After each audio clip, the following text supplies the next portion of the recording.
አሰላሙ አለይኩም ወራህመቱላሂ ወበረካቱሁ። የተወደዳችሁ እንዴት ቆያችሁን? የሰኔ 29 2018 ሚንበር ኸበር ጀመረ። ሙሐመድ ንጉስ አብዱ ሚንበር ኸበርን እየመራው ከእናንተ ከተመልካቾች ጋር ቆያለሁ። እስከ ፍጻሜው አብራችሁ እንድትዘልቁ በአክብሮት እየጋበዝኩ ለዕለቱ ከያዝናቸው ጉዳዮች መካከል አበይቱን አስቀድማለሁ። ከተሞች ራሳቸውን በራሳቸው እንዲያስተዳድሩና እንዲበደሩ የሚያስችላቸው አዲሱ የከተማ ልማት ፖሊሲ ስራ ላይ ዋለ። የሀገራዊ ምክክር ጉባኤ የቅድመ ዝግጅት ስራዎች መጠናቀቃቸው ተገለጸ። ሐማስ በጋዛ የሚገኘውን የአመራር አካል ሊያፈርስ መሆኑን ባለስልጣናት ተናገሩ። የሚሉት የሚንበር ኸበር አበይት ጉዳዮች ናቸው። አብራችሁን እንድትቆዩ በድጋሚ እየጋበዝን ወደ ቀዳሚው ኸበር አልፋለሁ። ከተሞች ራሳቸውን በራሳቸው እንዲያስተዳድሩና እንዲበደሩ የሚያስችለውን አዲሱ የከተማ ልማት ፖሊሲ ስራ ላይ ዋለ። ዝርዝሩ አለ። የሚኒስትሮች ምክር ቤት ለሁለት አስርት ዓመታት ያህል በስራ ላይ የነበረውን ነባር ፖሊሲ በመተካት ከተሞች ራሳቸውን በራሳቸው የማስተዳደር የሚችሉበትን አዲስ የከተማ ልማት ፖሊሲ አጽድቋል። ይህ አዲስ ፖሊሲ ከተሞች ጥልቀት ያለው ያልተማከለ አስተዳደር ስርዓት በመዘርጋት የራሳቸውን ታሪፍ የመወሰን ግብር የመጣልና የመበደር ስልጣን እንዲኖራቸው የሚያስችል ነው። የፖሊሲ ሰነዱ እንደሚያመላክተው በአሁኑ ወቅት የኢትዮጵያ ከተሞች የክትመት ፍጥነት 5.4 በመቶ የደረሰ ሲሆን የከተማ ነዋሪው ድርሻም 27 በመቶ አካባቢ ደርሷል። ይሁን እንጂ ከ70 በመቶ በላይ የሚሆነው የከተማ ክፍል የፕላን መስፈርት የማያሟላ መሆኑ ተገልጿል። የሚኒስትሮች ምክር ቤት ከአንድ ሳምንት በፊት ያጸደቀው አዲሱ የከተማ ልማት ፖሊሲ ከ1997 ጀምሮ ላለፉት 20 ዓመታት በስራ ላይ የነበረውና በልማታዊ መንግስት እሳቤ ላይ ብቻ የተቃኘውን ነባር ፖሊሲ ሙሉ በሙሉ የሚቀይር ነው። ነባሩ ፖሊሲ ከተሞችን እንደ አምራች ሳይሆን የችግሮች ምንጭ አድርጎ በመቁጠር በገጠር ልማት ፍጥነት ላይ ጥገኛ እንዲሆኑ ማድረጉን የገለጸው አዲሱ ሰነድ አሁን ግን ከተሞች ለሀገራዊ እድገትና ብልጽግና መሪ ሚና እንዲጫወቱ ታስቦ የተዘጋጀ መሆኑን ያስረዳል። ፖሊሲው ከተሞች ራሳቸውን በራሳቸው በፋይናንስ እንዲደጉሙ ለማስቻል ሰፊ የሪፎርም አቅጣጫዎችን አስቀምጧል። በተጨማሪም ከተሞች የህዝብ ቁጠባንና ተሳትፎን በሚያጠናክር መልኩ ቦንድ በማስፋፋት ለልማት ስራዎች የሚበደሩበት ምቹ ሁኔታ ይፈጥራል። ለአማራጭ የቤት ልማት ፋይናንስም ከመንግስትና ከግል ባንኮች በተጨማሪ አነስተኛ የፋይናንስ ተቋማት የሚሳተፉበት የቤት ልማት ፈንድ ስርዓትና የሞርጌጅ ባንኪንግ አሰራር በህግ ማዕቀፍ እንዲደገፍ ይደረጋል። የከተማ መሬት አቅርቦትና ግብዓትን በተመለከተም ፍላጎትን መሰረት ያደረገ የመሬት ባንክ አሰራር ይዘረጋል። ከመንግስት የመሬት አቅርቦት ባሻገር ባለሀብቶች የለማ መሬት በመውሰድ በንዑስ ሊዝ አቅራቢነት እንዲሳተፉ የሚፈቅድ አሰራር የሚተገበር ሲሆን ነባር ባለይዞታዎችንም ይዞታቸውን በከፊል ወይም ሙሉን ለላቀ ልማት የሚያቀርቡበት የማበረታቻ ስርዓት እንደሚኖር በፖሊሲው ተብራርቷል። በከተሞች የሚስተዋለውን ድህነት ለመቀነስና የምግብ ዋስትናን ለማረጋገጥ ደግሞ ከተረጅነት ይልቅ አምራችነት የሚያበረታታ ዘላቂ የፋይናንስ አቅርቦት ስርዓት ያለው ምርታማ የከተማ ሴፍቲኔት፣ የከተማ ግብርናና የከተማ ቱሪዝም ማስፋፊያ ፕሮግራሞች በሰፊው ተግባራዊ ይደረጋሉ። ሌላው በፖሊሲው የተካተተው አሳሳቢ ጉዳይ መደበኛ ያልሆኑ ወይም ህገወጥ ቤቶች ጉዳይ ነው። ፖሊሲው ህጋዊና የተቀላጠፈ የቤት አቅርቦት ተደራሽ እንደሚያደርግ በመግለጽ መደበኛ ያልሆኑ ቤቶች ላይ ፈርሰው ቀውስ ሳይፈጥር ወደፊት ህገወጥነትን ስርዓት ይዞ በህግ አግባብ ብቻ ተፈጻሚ እንደሚሆን አስታውቋል። ኢትዮጵያ ከ6 ሚሊዮን በላይ ቁራሽ መሬትና በሱ ላይ ያረፈ ከፍተኛ ዋጋ ያለው ንብረት እንዳላት የተጠቀሰው የፖሊሲ ሰነዱ በ2030 የኢትዮጵያ ከተሞች ለሀገራዊ እድገት መሪ፣ ተወዳዳሪ፣ ምርታማና ለስራና ለኑሮ ምቹ ሆነው ማየትን ግብ አድርጓል። ይህ አዲስ ፖሊሲ ከሰኔ 19 ቀን 2018 ጀምሮ በይፋ በስራ ላይ መዋል መጀመሩ ታውቋል።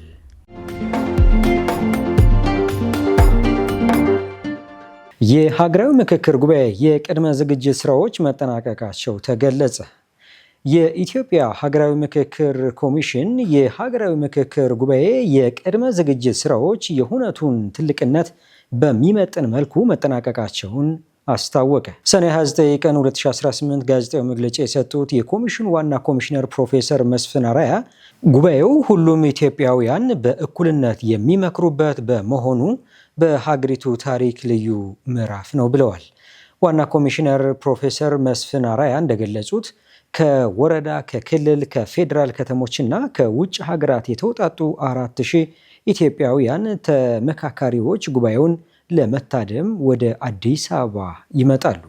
ለተሳታፊዎች የትራንስፖርት፣ የምግብ፣ የጸጥታና የጤና አገልግሎት እንዲያገኙ ከሚመለከታቸው ተቋማት ጋር ቅንጅት መፈጠሩንና የማደሪያ እንዲሁም የጸሎት ስፍራዎች ማህበራዊና ባህላዊ እሴቶችን ታሳቢ አድርገው መዘጋጀታቸውን አስታውቀዋል። በተጨማሪም ኮሚሽነሩ ከተቀረጹት አጀንዳዎች በፊት ምንም አይነት ቅድመ ውሳኔ አይኖርም፣ ተመካካሪዎች በአጀንዳ ማሰባሰብ ላይ ከታየው በላይ ደረጃ በነፃነትና በጥልቀት ይወያያሉ ብለዋል። በአንዳንድ አካባቢዎች ለተወካዮች የስራ ፈቃድ የመስጠት እክል መታየቱን የጠቀሱት ፕሮፌሰር መስፍን ማንኛውም አካል ለምክክሩ ስኬት የማገዝ ግዴታ እንዳለበት አሳስበዋል። ተመካካሪዎች ከሐምሌ 1 ቀን ጀምሮ አዲስ አበባ በመግባት እንዲዘጋጁ ጥሪ አቅርበዋል። ኮሚሽነር መላኩ ወልደ ማርያም አክለውም መገናኛ ብዙሃን ለሂደቱ ስኬት የላቀ ድርሻቸውን እንዲወጡ የጠየቁ ሲሆን በምክክሩ የሚቀረጹ ምክረ ሀሳቦች ተግባራዊ እንዲሆኑ ኮሚሽኑ በሕግ በተሰጠው ስልጣን ልክ እንደሚንቀሳቀስ አረጋግጠዋል። ሳውዲ አረቢያ ኢትዮጵያውያንን ጨምሮ በተለያዩ የሕግ ጥሰቶች ተሳትፏል የተባሉት ከ15,000 በላይ ሰዎችን በቁጥጥር ስር አዋለች። ሳውዲ አረቢያ የመኖሪያ ፈቃድ፣ የሰራተኛና የድንበር ደህንነት ሕግን በመተላለፍ ተጠርጥረዋል ያለቻቸውን ከ15,500 በላይ ሰዎች በአንድ ሳምንት ውስጥ በቁጥጥር ስር መዋሏን አስታውቃለች። የሀገሪቱ ባለስልጣናት እንደገለጹት ግለሰቦቹ በቁጥጥር ስር የዋሉት በተደረገው የተቀናጀ የጸጥታ ዘመቻ ወቅት ነው። በሳዑዲ አረቢያ የሀገር ውስጥ ሚኒስቴር ይፋዊ መግለጫ መሰረት ከተለያዩ የውጭ ሀገራት ወደ ሀገሪቱ የገቡ ዜጎች በቁጥጥር ስር የዋሉት ከሰኔ 18 እስከ ሰኔ 24 2018 ነው። በቁጥጥር የዋሉት ግለሰቦች ፈጽሟቸዋል ተብለው ከተዘረዘሩ የህግ ጥሰቶች መካከል የመኖሪያ ፈቃድ ህግ የጣሱ 7759፣ የድንበር ደህንነት ህግ የተላለፉ 4448 እንዲሁም የሰራተኛ ህግ የጣሱ 3344 ሰዎች ይገኙበታል። ከዚህ በተጨማሪም በህገ ወጥ መንገድ ድንበር አቋርጠው ወደ ሳዑዲ አረቢያ ለመግባት ሲሞክሩ ነበር የተባሉ 1629 ሰዎች መታሰራቸው የሳዑዲ ባለስልጣናት አስታውቀዋል። ሳዑዲ ጋዜጣ እንደዘገበው በህግ ጥሰቶች ተጠርጥረው በቁጥጥር ስር ከዋሉት የውጭ ሀገራት ዜጎች መካከል 53 በመቶ የሚሆኑት ኢትዮጵያውያን ሲሆኑ 46 በመቶ የየመን ዜግነት ያላቸውና 1 በመቶ የሚሆኑት ከሌሎች ሀገራት ወደ ሳዑዲ አረቢያ የገቡ መሆኑን የሀገር ውስጥ ጉዳይ ሚኒስቴር ይፋ ባደረገው መግለጫ ጠቁሟል። በአዲስ አበባ ከተማ አስተዳደር የ2018 የትምህርት ዘመን የ6ኛ ክፍል መልቀቂያ ፈተና ውጤት ይፋ ሲደረግ የማለፊያ ነጥብ 50 በመቶ እንዲሆን ተወሰነ። የአዲስ አበባ የ6ኛ ክፍል ከተማ አቀፍ ፈተና ውጤት ዛሬ ሰኞ ሰኔ 29 2018 የተለቀቀ ሲሆን በመዲናዋ ከተፈተኑት ውስጥ 97.48 በመቶ ተማሪዎች ማለፋቸው ተገልጿል። የዘንድሮ የትምህርት ዓመት የ6ኛ ክፍል መልቀቂያ ፈተና የማለፊያ ውጤት 50 በመቶ ሲሆን የአካል ጉዳተኞች 45 በመቶ እንዲሆን ተወስኗል። እንዲሁም የኦቲስቲክስ ዳውን ሲንድረም እና የኢንቴሌክቹዋል ዲስኤቢሊቲ ላለባቸው ተማሪዎች 40 በመቶ ሆኗል። የከተማይቱ ትምህርት ቢሮ ኃላፊ ዶክተር ዘላለም ሙላቱ ቢሮ በ2018 የትምህርት ዘመን የ6ኛ ክፍል ተማሪዎች ውጤታማ እንዲሆኑ ባለድርሻ አካላትን በማስተባበር የተለያዩ ተግባራት ማከናወኑን ገልጸዋል። በዚህም የ2018 የትምህርት ዘመን 97.48 በመቶ ወይም ፈተናውን ከወሰዱ 84257 ተማሪዎች 82137 የሚሆኑት የ6ኛ ክፍል ተማሪዎች 50 በመቶ እና ከዛ በላይ በማስመዝገብ ወደ ቀጣዩ የክፍል ደረጃ መሸጋገራቸው ይፋ አድርገዋል። እንዲሁም የ6ኛ ክፍል ከተማ አቀፍ ፈተናን ካስፈተኑ 768 ትምህርት ቤቶች መካከል 543 ያህሉ ተማሪዎቻቸው ሙሉ በሙሉ ማሳለፋቸውን አስታውቀዋል። በመዲናዋ በዘንድሮው በ199 የፈተና ጣቢያዎች ፈተና መወሰዳቸው የተገለጸ ሲሆን ውጤቱም ከዚህ በፊት ከነበረው አንጻር እድገት ማሳየቱን የትምህርት ቢሮ አስታውቋል። ዶክተር ዘላለም የ6ኛ ክፍል ተማሪዎችን ውጤት ለማሻሻል የማጠናከሪያ ትምህርት ሲሰጥ መቆየቱን በማስታወስ በሂሳብና እንግሊዝኛ ትምህርት ውጤታማ እንዲሆኑም ስራዎች ሲሰሩ እንደነበር አስታውቀዋል። የአዲስ አበባ ከተማ አስተዳደር የ2018 የትምህርት ዘመን የ6ኛ ክፍል ከተማ አቀፍ ፈተና ከሰኔ 8 እስከ 10 2018 ድረስ በከተማ አስተዳደሩ በሚገኙ 199 የመፈተኛ ጣቢያዎች ለተከታታይ 3 ቀናት መስጠቱ ይታወሳል። አቢሲኒያ ባንክ በማህበራዊ ኃላፊነት መርሃ ግብር በበርካታ ትምህርት ቤቶች ለትጉህ መምህራንና ተማሪዎች ሽልማት አበረከተ። አሚናት መሐመድ ዝርዝር አላት። አቢሲኒያ ባንክ የተሟላ ከወለድ ነጻ አገልግሎት በሚያቀርብበት አቢሲኒያ አሚን በኩል ማህበራዊ ኃላፊነቱን ለመወጣት በበርካታ ትምህርት ቤቶች ለትጉህ መምህራንና ተማሪዎች ሽልማት አበርክቷል። መርሃ ግብሮቹ የተካሄዱት በሳምንቱ መጨረሻ ቅዳሜና እሁድ ነው። ባንኩ ከፍተኛ ውጤት ላስመዘገቡ ተማሪዎችና ትጉህ መምህራንን ለማበረታታት በሚያደርገው አሚን ስኩል አዋርድ ሽልማቱን ያበረከተው ከ1ኛ እስከ 12ኛ የክፍል እርከን ለደረጃ ተማሪዎች ነው። ከየትምህርት ቤቱ አጠቃላይ ከፍተኛ ውጤት ላመጡ ተማሪዎች ባንኩ ለእያንዳንዳቸው የዋንጫና የ10,000 ብር ሽልማት አበርክቷል። በተጨማሪም በየትምህርት ቤቱ የላቀ አፈጻጸም ላሳዩ መምህራን በነፍስ ወከፍ የብር 10,000 ብር ሽልማት አበርክቷል። ከፍተኛ ውጤት በማስመዝገብ ሽልማት የተቀዳጁ ተማሪዎች ከሚንበር ቲቪ ጋር ባደረጉት ቆይታ ሽልማቱ ለቀጣይ በርትተው እንዲሰሩ የሞራል ስንቅ እንደሆናቸው ተናግረዋል። እንደኔ እንዲሆኑ ፈልገው በደንብ እንዲያጠኑ ያበረታታቸዋል። በጣም ነው የማመሰግነው። እነሱን ብቻ ሳይሆን መምህራኖችን፣ ወላጆችንም ለዚህ የረዱኝንም እንዳል ለማመስገን እፈልጋለሁ። በርትተው እንዲያጠኑና ያው የተለያዩ ሽልማቶች እንዲያገኙ በትምህርታቸው እንዲጠነክሩ ያግዛል። የተሸላሚ ተማሪዎች ወላጆችን በተመሳሳይ ባንኩ እየሰራ የሚገኘውን ተግባር አጠናክሮ መቀጠሉ ተማሪዎችና መምህራን በብርታት እንዲንቀሳቀሱ ያግዛል ብለዋል። ደስ የሚል ነው።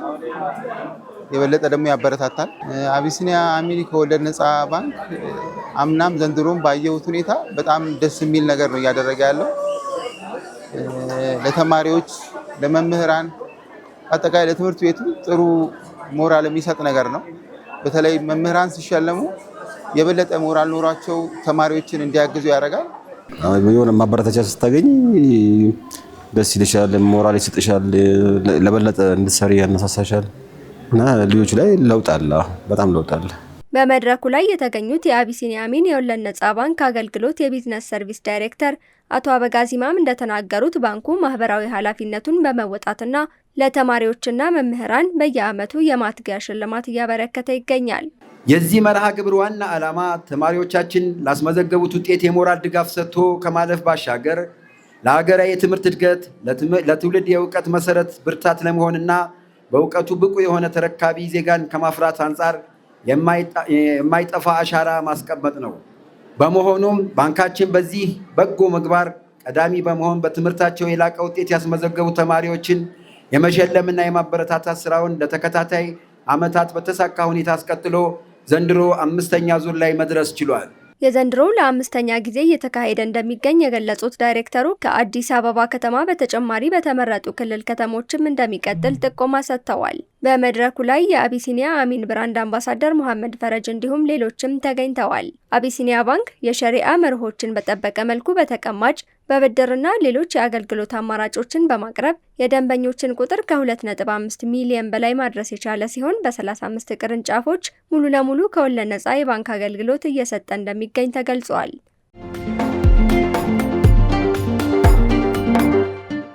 ቀጥለናል። በአሜሪካ ትልቁ የሙስሊሞች መብት ተሟጋች ድርጅት የሽብርተኛ ድርጅት ተብሎ መፈረጁን በመቃወም በፍሎሪዳ ገዢ ላይ ክስ መሰረተ። አሚናት መሐመድ ያዘጋጀችው ዝርዝር ከድር ከማል ያቀርበዋል። በአሜሪካ ትልቁ የሙስሊሞች ሲቪል መብቶች ተሟጋች ድርጅት የሆነው ካውንስል ኦን አሜሪካን ኢስላሚክ ሪሌሽንስ CAIR የፍሎሪዳ ግዛት ገዥ የሆኑት ሮን ዲሳንቲስ ላይ ክስ መስርተዋል። ድርጅቱ ክሱን የመሰረተው ግዛቲቱ ካወጣችው አዲስ ሕግ ጋር ተያይዞ ሲሆን የሀገር ውስጥ የሽብርተኛ ድርጅት ተብሎ በዝርዝር ውስጥ መካተቱን ተከትሎ ነው። ድርጅቱ የቀረበበትን ውንጀላ መሰረተ ቢስ ሲል የገለጸው ሲሆን ክሱን የመሰረተው ከአሜሪካ የሲቪል መብቶች ህብረት ACL ALU እና ሳውዘርን ፖቨርቲ ላው ሴንተር ከተባሉ ሌሎች ለትርፍ ካልተቋቋሙ የሰብአዊ መብት ድርጅቶች ጋር በመተባበር ነው። እንደ ድርጅቱ ገለጻ ከሆነ ውሳኔው በግዛቱ ውስጥ የሚያደርገውን የሰብአዊ መብት ጥበቃ እና የዕለት ተዕለት ስራውን ሙሉ በሙሉ ሊያቆምና ሊያዘጋ የሚችል ከፍተኛ እና የማይጠገን ጉዳት ያመጣል። ሕጉ ድርጅቱን በገንዘብም ሆነ በማንኛውም መንገድ የሚደግፉ ሰዎችን በወንጀል ተጠያቂ የሚያደርግ ነው። ይህን ተከትሎም ካውንስል ኦን አሜሪካን ኢስላሚክ ሪሌሽንስ CAIR ውሳኔው በፍጥነት እንዲታገድ የፍርድ ቤት ትዕዛዝ ጠይቀዋል። በፍሎሪዳው አዲስ ሕግ መሰረት ከሲቪል መብት ተሟጋቹ ድርጅት በተጨማሪ ሙስሊም ብራዘርሁድስን ስብስብ እና አንቲፋ የተባሉ ድርጅቶችንም በሽብርተኝነት ፈርጀዋል። የፍሎሪዳው ገዥ ሮን ዲሳንቲስ ከዚህ ቀደም ባለፈው ታህሳስ ወር ላይ ድርጅቱን በጥቁር መዝገብ ውስጥ ለማስገባት የአስፈጻሚ ትዕዛዝ አውጥተው የነበረ ቢሆንም አንድ የፌዴራል ዳኛ ገዢው ያለ በቂ ማስረጃ እና የሕግ ሂደት ይህንን ማድረግ አይችሉም በማለት ውሳኔውን ውድቅ አድርገውት እንደነበር ይታወሳል። ይሁን እንጂ አዲሱ HB 1471 የተሰኘው ሕግ በግዛቱ ምክር ቤት መጋቢት ወር ላይ ጸድቆ ከሰኔ 24 2018 ጀምሮ ስራ ላይ ውለዋል። የቴክሳሱ ሴናተር ቴድ ክሩዝን ጨምሮ የሪፐብሊካን ፓርቲ አባላት የሙስሊም ብራዘርሁድ ቡድን ከCAIR ጋር የጠበቀ ግንኙነት አለው በሚል በተደጋጋሚ ይከሳሉ። ይሁን እንጂ CAIR ክሱን ሙሉ በሙሉ ውድቅ በማድረግ የበጀት ምንጩ ከአሜሪካውያን ሙስሊሞች እና ከተለያዩ ለጋሾች የሚሰበሰብ መዋጮ እንደሆነ አብራርተዋል። ሚድል ኢስት አይ እንደዘገበው የመብት ተሟጋች ድርጅቶቹ ፍርድ ቤት ባስገቡት አቤቱታ የፍሎሪዳ ግዛት አስተዳደር ድርጅቱ ምን አይነት ሕግ እንደጣሰ ምንም አይነት ማስረጃ ሳያቀርብ እና ለድርጅቱ የመከላከያ ዕድል ሳይሰጥ በጅምላ መፈረጁ ሕገ መንግስታዊ መብትን የሚጥስ እንደሆነ በመጥቀስ ፍርድ ቤቱ አስቸኳይ እገዳ እንዲጥልበት ጠይቀዋል።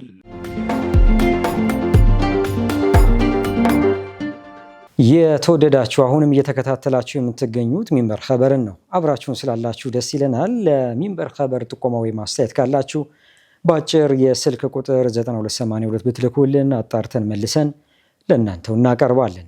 የሚቀናችሁ ማህበራዊ ሚዲያ ከሆነ በሁሉም አማራጮች @ሚንበር ቲቪ ብላችሁ ብትፈልጉን ታገኙናላችሁ። ድረገጻችንን www.minbertv.com ብትጎበኙ ደግሞ አዳዲስ መረጃ ታገኛላችሁ። አሁን ደግሞ የዕለቱ አብይ ጉዳይ እናስታውሳችሁና እንመለስ። ከተሞች ራሳቸውን በራሳቸው እንዲያስተዳድሩና እንዲበደሩ የሚያስችለውን አዲሱ የከተማ ልማት ፖሊሲ ስራ ላይ ዋለ።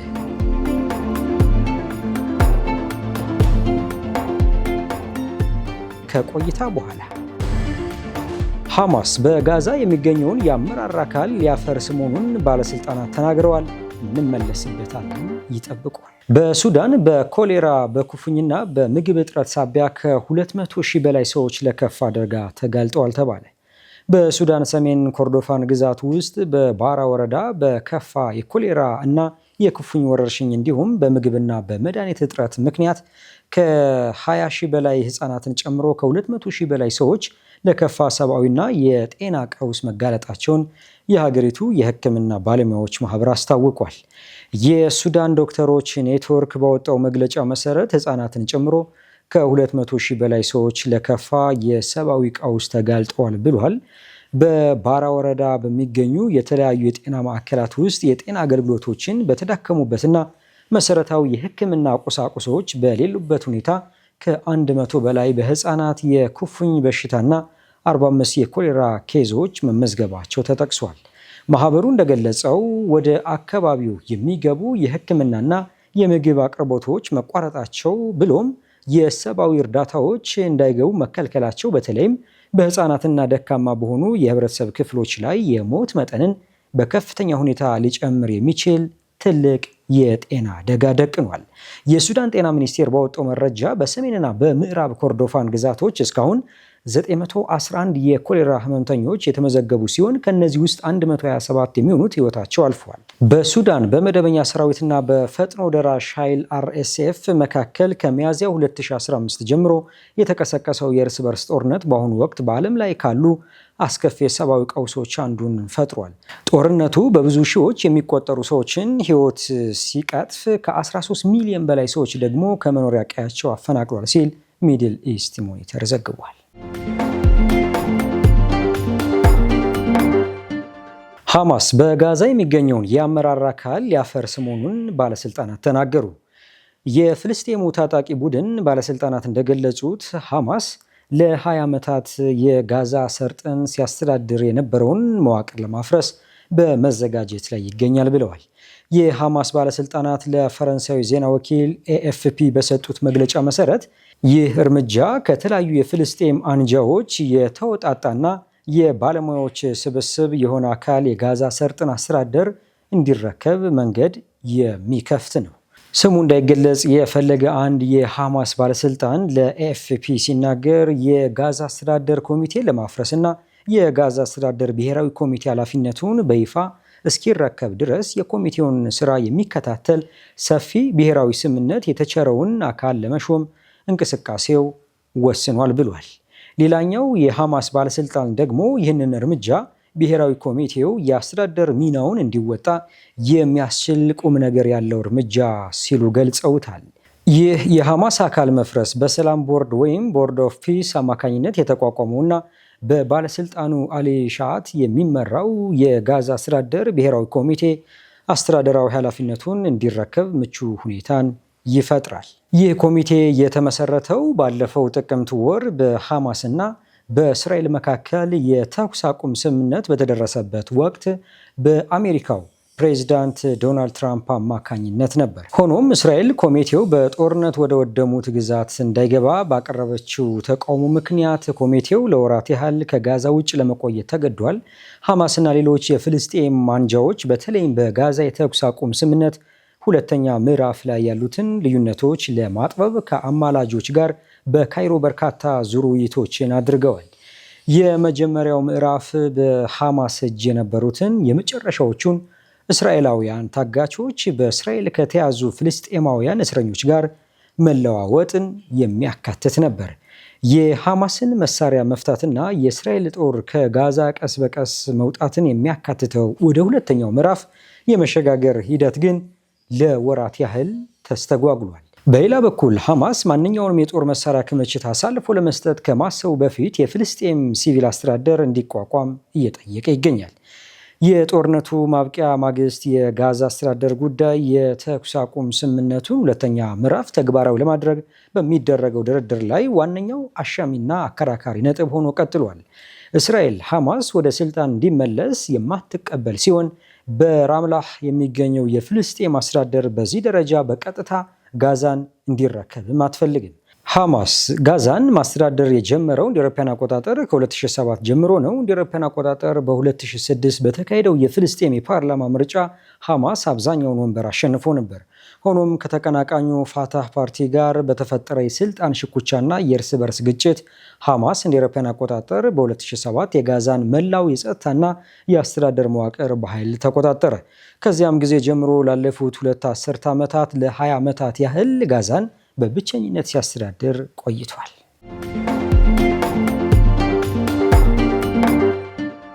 ውድ ተመልካቾች ለዛሬ ያዘጋጀነው የሚንበር ኸበር በዚሁ ተጠናቀቀ። ሙሐመድ ንጉስ አብዱ አብሬያችሁ ቆየሁ። ወሰላሙ አለይኩም ወራህመቱላሂ ወበረካቱ።